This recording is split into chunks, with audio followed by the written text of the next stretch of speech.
The Office of the Chief Justice has been hit by an IT contract saga.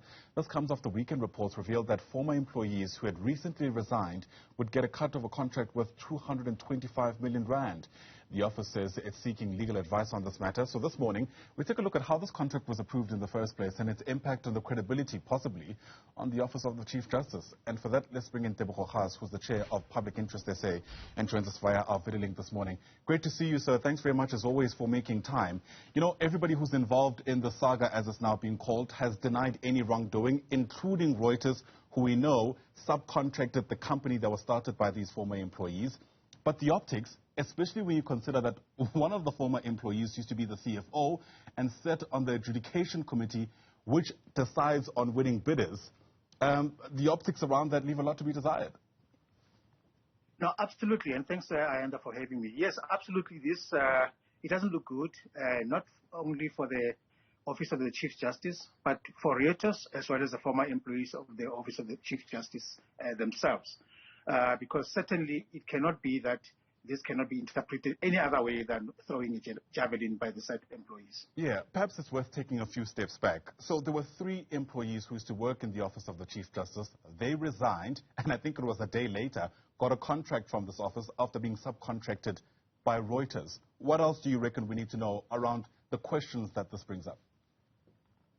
You know, how do you resign today? Less than 24 hours later, you are in your new job, and you want the public to believe that you never had any interaction whatsoever with your prospective employers or your prospective supplier, your prospective partner as a subcontractor. And you only meet them today, and you never had any negotiations for the contract that you're about to fulfill. And we must just believe that. That is incredulous. That's the most perplexing thing that one could have ever had. And I think we've been taking for a big ride here, because also claims that they never had any interaction whatsoever. Being the bid adjudicators, being the people who set the terms of the bid, and you want to tell us you never had any interaction whatsoever with regards to evaluating the very same people that now become your partners. That is just laughable. Yeah. What is concerning, of course, is that if we are being taken on a ride, it seems Reuters is in on it, because they were asked to comment on this, and they said that ZA Square, which is the company that was started by these former employees, ZA Square was subcontracted on merit after it responded to an advert back in January. It raises questions about what they know and what they didn't know, and if there is stuff they didn't know, how worried we should be about that. You know, there's very little for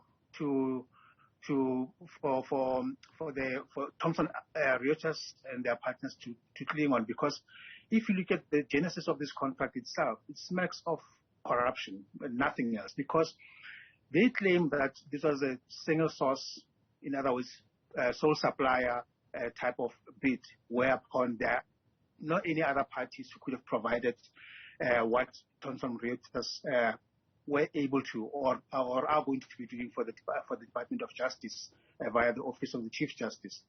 We have just established, just on the Caseline's website itself, that they actually had more than 10 competitors, other top competitors. Some of them were established longer than Caseline themselves, and who could have been invited to come and bid for the same work, and none of that was done. So you've closed off the competitive bidding. You flouted the Section 217 of the Constitution requirement for competitive bidding, and you come up with an excuse that you're the only people. That on its own, the premise on its own, it's a lie. It's premised on a lie, and it invalidates the contract. And I think the Office of the Chief Justice and National Treasury ought to be cancelling this contract forthwith. What this moment has also done, if you like, is expose some of the loose controls or lack of controls in the Office of the Chief Justice, especially because my understanding is that they're only going to seek legal advice after receiving inquiries from the media. Yeah, look, I can cut the Office of the Chief Justice some slack, or we could cut them some slack, but up to a point, because remember, it is the individuals who've now been outed who are responsible for flouting the regulations for suspiciously nefarious reasons, which they themselves knew why. because, first of all, even the issue of subcontracting itself, they didn't follow the procedures, because subcontracting per the National Treasury regulations and for the preferential policy framework stipulates that 30% of any contract that is worth more than 30 million ought to be set aside for SMEs. And then they would be taken through some rigor themselves in terms of competitive bid. I suspect none of that had happened. And in any event, they ought to have alerted Thomson Reuters ahead of the bid, that you are going to be required to do that. Because if you look at Thomson, they are now saying, no, they didn't even know that there was a requirement for them to actually subcontract. They only knew that or became aware of that a week before they were awarded, which asks you questions, why and what is the motive? Yeah, it seems a lot of pieces of the puzzle were being strategically placed to create a picture perhaps which wasn't necessarily the reality. My understanding is that the contract itself was meant to last for 6 years. I wonder if we know if any money has been paid out yet. Now, at this stage, it appears that there haven't been any disbursements, because if you look at the letter from the Chief Justice, it says, the media statement says the funds are secure. So in other words, we want to believe there hasn't been any disbursements. And I think the contract also ought to have kicked in 1st of June. So I don't expect, one would never expected any invoices to have been rendered. But even if they were, they probably haven't been paid. And so, which is what I think would have given reason for the Office of the Chief Justice to assert that the public monies are safe. And we believe, public monies ought to be safe, better be safe, because we cannot stand this, not especially from the Office of the Chief Justice that was responsible for the state capture commission. Yeah, that's of course the irony of the story, right? We're still waiting for the final report from the Chief Justice's desk, as it were, at least in his capacity as the chair of the state capture inquiry. But, because of the saga, we've actually sometimes lost focus on what the contract was for. It was actually for something pretty important. It was around making sure that the Office of the Chief Justice can digitize some of their cases, which is something that was piloted by the Gauteng province, and it's something which can actually go a long way if you try to think about streamlining the work that the Office of the Chief Justice does and increasing efficiency.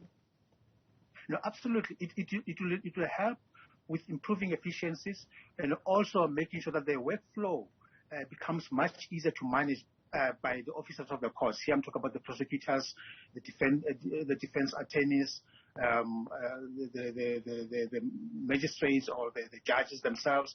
And the dissemination of information is something that is very important and very crucial in the discharge of the judicial services. And it is something that is going to help not only the justice system but the public also itself, because we will have easier access to even court records and be able to ensure that the processing thereof becomes much more smoother.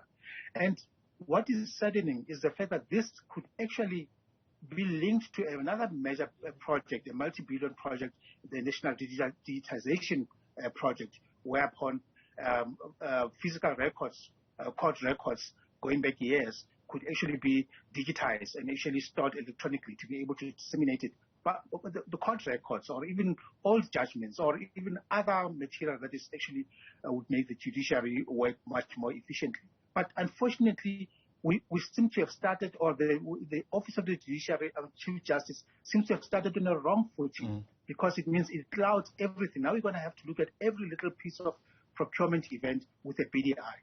And it makes you wonder when we'll finally get to a place where we can fully roll out the system, which you and I agree could go a long way in improving how our courts work. But Tebogo Khaas, thanks very much indeed. Absolutely.